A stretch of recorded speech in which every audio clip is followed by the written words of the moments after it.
শুভ সকাল আমার প্রিয় দর্শক বন্ধুরা, কেমন আছো সবাই? আশা করি সবাই ভালো আছো, সুস্থ আছো।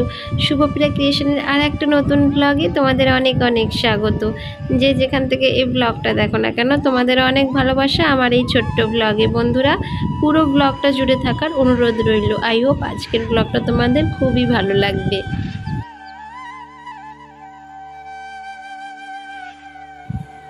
এখন ঘড়ির কাঁটায় বাজে সকাল 6টা। ব্লগটা এখন থেকে স্টার্ট করে দিলাম তোমাদের সাথে নিয়ে। আজকের অনেক সকালে ঘুম থেকে উঠেছি আর অনেক কাজকর্মও ঘরের পড়ে রয়েছে, তো সেগুলো এক এক করে করব আর সব কিছুই তোমাদের সাথে শেয়ার করব। আর আমার অবস্থা দেখো, আগে গেটটা না খুলেই আমি বাসি ঘর ঝাড় দিতে লেগে গেছি। মানে কি বলো তো, ভুলে গেছি, মাথায় নেই। আর এখন যেহেতু অনেকটা সকাল, তাই না বাইরের ওয়েদারটা খুব সুন্দর। মানে রোদ্দুর তো উঠেছে, কিন্তু একটা সুন্দর হাওয়া চলছে, একটা ঠান্ডা আমেজ, যেন মনে হচ্ছে শীত একদম দোরগোড়ায়।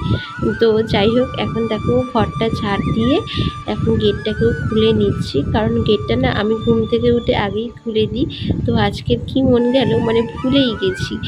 তো যাই হোক, এখন দেখো ঘরটাকে মুছেও নিচ্ছি।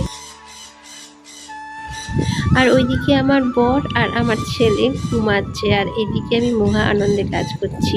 ওরা যখন সকাল সকাল ঘুম থেকে ওঠে না বন্ধুরা, তখন না আমার একটু মানে কাজের তালগোল পাকিয়ে যায়। আর যেদিন যেদিন ঘুমিয়ে থাকে, তো সেদিন না সকাল সকাল আমি সমস্ত কাজকর্মগুলো সেরে ফেলি। তো যাই হোক, এই যে তোমাদের সাথে গল্প করতে করতে দেখো আমার বাসি ঘরটাও মোছা হয়ে গেছে। আগের দিনকারের ব্লগে একটা বন্ধু কমেন্ট করে বলেছো যে দিদিভাই, তুমি স্নানের পর মাথায় কেন গামছা জড়াও, টাওয়াল দিতে পারো, এতে বেশি স্ট্যান্ডার্ড লাগে। হ্যাঁ বন্ধুরা, তুমি ঠিকই বলেছো যে আমার মাথায় মানে টাওয়াল দিলে একটু স্ট্যান্ডার্ড লাগে। কিন্তু আমি একটা কথা বলি, যে আমি কিন্তু খুব সাধারণ, জানো তো। মানে যা হাতের কাছে পাই সেটাই ব্যবহার করে নিই। আমার যে টাওয়াল নেই তা কিন্তু নয়, কিন্তু আমি না ব্যবহার করি না। মানে আমার যেন একটা কেমন অস্বস্তি লাগে। তুমি যেখানে বলেছো, তাহলে আমি নিশ্চয়ই টাওয়াল ব্যবহার করব স্নানের পর। দেখতে সত্যি তো খুবই সুন্দর লাগে। কিন্তু ওই যে বললাম, আমি এতটাই সাধারণ, সেটা আমাকে দেখেই হয়তো তোমরা বুঝতে পারো। যে কি বলবো আর, নিজের জন্য না মানে একটু সাজগোজ বলো, নিজের জন্য আমার কিছু করতে ভালো লাগে না, জানো তো। তো সংসারের প্রতি খাটতে খাটতে এতটাই মানে কি বলবো, নিজেকে অবহেলা করি যে নিজের জন্য যে এটা পড়লে ভালো লাগবে, এটা করলে ভালো লাগবে, এগুলো না আর করার সময় পাই না, জানো তো। তো তোমরা একটু ভুল ত্রুটিগুলো আমার ধরিয়ে দিও, অবশ্যই আমার ভালো লাগবে। এইভাবে তোমরা ভিডিওতে বলো তো দিদিভাই এটা করো, ওটা ভালো লাগবে। তো এগুলো না আমার শুনতে খুব ভালো লাগে, আর আমি করার চেষ্টাও করি অনবরত, জানো তো। আর এখন দেখো চলে এসেছি ছাদে, ছাদটা ঝাড় দিতে। আর দেখো কি পরিমাণে রোদ্দুর বন্ধুরা। মানে আমি তো ভাবছিলাম যে সকাল সকাল ছাদটা ঝাড় দিলে হয়তো এতটা রোদ্দুর উঠবে না, কিন্তু দেখো এখন কিন্তু সকাল 6:30 বাজে। তাই দেখো এত রোদ্দুর, কাঠফাটা রোদের মধ্যে আমাকে ছাদ ঝাড় দিতে হচ্ছে। আর ছাদে দেখছো কত নোংরা পাতা, প্লাস্টিক, এটা সেটা হাবি জাবি অনেক কিছু রয়েছে। আর এইদিকে কয়েকটা গাছপালা রয়েছে, আর গাছপালা থাকলে তো জানোই যে পাতা পড়বেই, শুকনো পাতা, কাঁচা পাতা, যা পাতা আছে সব তো পড়বেই। আগের দিনকারে বাজারে গেছিলাম, জানো তো, একটু গাঁদা ফুল গাছ আনবো বলে। মানে যারা সেই ভ্যানে করে করে নিয়ে বসে না, তো আমাদের এখানে না প্রায় বসে যেন মার্কেটে, কিন্তু গাঁদা ফুল গাছ কারোর কাছে নেই। সবাই বলছে পুজোর পর গাঁদা ফুল গাছ তুলবে। তো এখন থেকে বসালে কি হয় বলো তো, মানে ছোট অবস্থা থেকে যদি তুমি যত্ন করো, তাহলে বড় হয়েও অনেক মানে অনেক দিন পর্যন্ত ফুল দেয়, সেই গরমকাল পর্যন্ত ফুল হয়, জানো তো। কিন্তু কি করা যাবে, এখন তো গাঁদা ফুল গাছ পাওয়াও যাচ্ছে না, আর তার সাথে দোপাটি ফুলের গাছও পাওয়া যাচ্ছে না। আর এদিকে না পাতাগুলো ঝাড় দিয়ে আগে তুলে নিলাম বন্ধুরা, কারণ এগুলো টেনে টেনে আবার ওই সাইডে না ওটা নিয়ে যেতে হতো। আর যেহেতু একটু একটু হাওয়া চলছে, তো তো সেই কারণে না বড্ড এদিক সেদিক চলে যায়। তো চলো তোমাদের সাথে গল্প করতে করতে ছাদের একটা সাইড পুরো আমার ঝাড় দেওয়া হয়ে গেল। আর এতটা এতটা কষ্ট হচ্ছে আজকে রে, মানে ছাদ ঝাড় দিতে বলার মতো না। মানে কষ্ট তো হচ্ছে, কিন্তু আমার মনে না একটা জেদ, জানো তো, যে আজকের আমি তাড়াতাড়ি যেহেতু ঘুম থেকে উঠেছি, তাহলে এই কাজগুলো আমি কমপ্লিট করবই করব।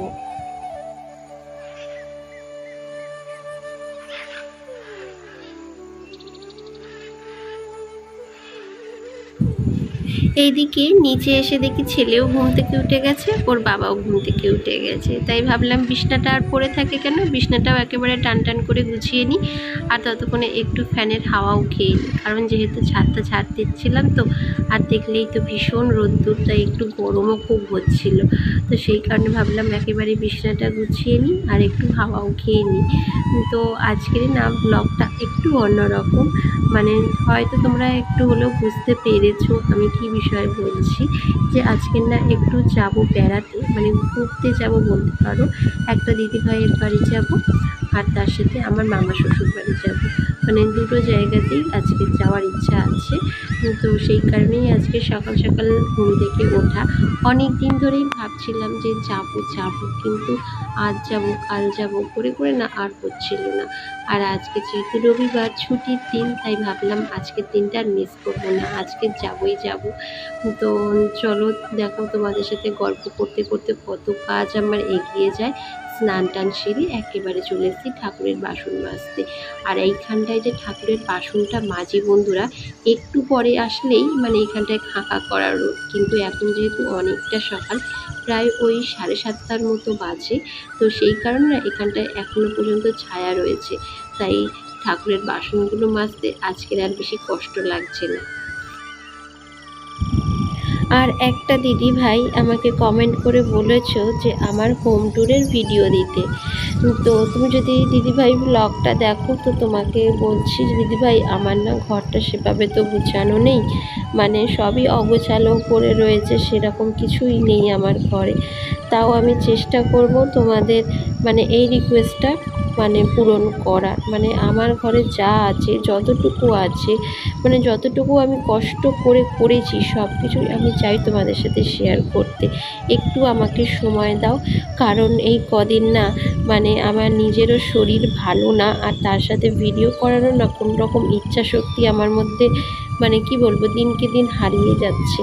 তো তোমাদের কাছে একটা ছোট্ট রিকোয়েস্ট যে আমাকে একটু সময় দাও, আমি সমস্ত রিকোয়েস্ট তোমাদের পূরণ করব। আর এই যে দেখো, এখন আমার পুজো দেওয়াটাও কমপ্লিট হয়ে গেল, এখন চলে এসেছি নিচে। আর যেহেতু শ্যাম্পু করেছি তাই চুলটা তো ভীষণ ভিজে, ফ্যানের তলায় বসেও গেছি, আর ছেলেকে খাইয়েও নিচ্ছি। ছেলেকে স্নানও করিয়ে দিয়েছি আর ওকে ড্রেসও পরিয়ে দিয়েছি। কারণ কি বলতো, বাচ্চাকে যদি আগে রেডি করিয়ে দেওয়া যায় তাহলে দেখবে নিজেদের রেডি হতে কিন্তু অতটাও সময় লাগে না। আর ওকে তো ঘুম থেকে ওঠা মাত্রই আমি ওকে কিছু খাওয়াইনি, তাই এখন ওকে দেখো খাবার খাইয়ে দিচ্ছি। বন্ধুরা, তোমরা যে প্রতিনিয়ত আমাকে সাপোর্ট করে চলেছো, আমার ভিডিও দেখছো, কমেন্ট করছো, আমাকে বলছো যে দিদিভাই এটা করলে ভালো হয়, ওটা করলে ভালো হয়, এগুলো না শুনে আমার কিন্তু ভীষণ ভালো লাগছে জানো তো। মানে আমার ইচ্ছা শক্তি একটু একটু করে আগ্রহী হচ্ছে আমি ভিডিও বানাতে। আর এই যে দেখো রেডি হয়ে গেছি, কিছুই মানে মেকআপ টেকআপ কিছুই করিনি, কিছুই ইউজ করিনি, সামান্য একটু চুল বাঁধলাম, তার সঙ্গে সিঁদুর পরলাম, আর এই যে দেখো একটা কুর্তি আর একটা ব্যাগ নিলাম। আর গলাটা ভীষণ শুকিয়ে যাচ্ছে, তো তাই জন্য একটু জলও খেয়ে নিলাম। আর এই যে দেখো আমার ছেলে, ওকে টুপিটা মাথায় দিয়ে দিলাম, কারণ বাইরে ভীষণ রোদ্দুর, মানে এতটা রোদ্দুর কীভাবে যে যাব। আর এখন কটা বাজে জানো, এখন বাজে সকাল 9টা। তো ভাবো এই টাইমটাতেই এত রোদ্দুর। আর এই যে দেখো বলতে না বলতেই বাড়ির সামনে রাস্তায় দাঁড়িয়ে রয়েছি টোটোর জন্য। মানে কি বলবো, টোটো তো দূর দূর থেকে দূর পর্যন্ত একটা মানুষও পর্যন্ত দেখা যাচ্ছে না, এত রোদ্দুরে না কেউ বেরোতেও চায় না জানো তো।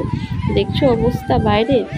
তো চলো এখন চলে এসেছি স্টেশনে, মানে স্টেশনে আমি নেমেও গেছি। এই স্টেশনটা দেখে কি চিনতে পারছো কোন স্টেশন বন্ধুরা? আমি বলে দিই তোমাদের, এটা হচ্ছে হালিশহর স্টেশন, মানে ব্রিজের ওপর দিয়ে ওই পারে হব। তো আমার বর পিছনে রয়েছে আর ভিডিও বানাচ্ছে, মানে আমি ওকে বললাম যে ভিডিওটা একটু বানাও, কারণ সেই সকালে যা বেরিয়েছি তারপর থেকে আর ভিডিওটা কন্টিনিউই করতে পারিনি। তো এখানে দেখো কত লোক দেখছে, আমার লজ্জাও লাগছে, কিন্তু কিছু করার নেই, যেহেতু আমি একটা ব্লগার, তো আমাকে তো ব্লগ বানাতেই হবে, তাই না বলো? তো চলো আজকের ভিডিওটা বন্ধুরা এখানেই শেষ করি। করছি, আর বেশি বাড়ালাম না। কারণ দেখো সবাই তো মানে কি বলবো, ক্যামেরার সামনে অভ্যস্ত নয়, জানোই সবাই, সবটাই জানো যে সবাই ক্যামেরার সামনে অভ্যস্ত নয়, তাই আর ভিডিওটা বাড়ালাম না। তো চলো দেখা হচ্ছে আবার নেক্সট ব্লগে। আজকের জন্য টাটা, বাই বাই।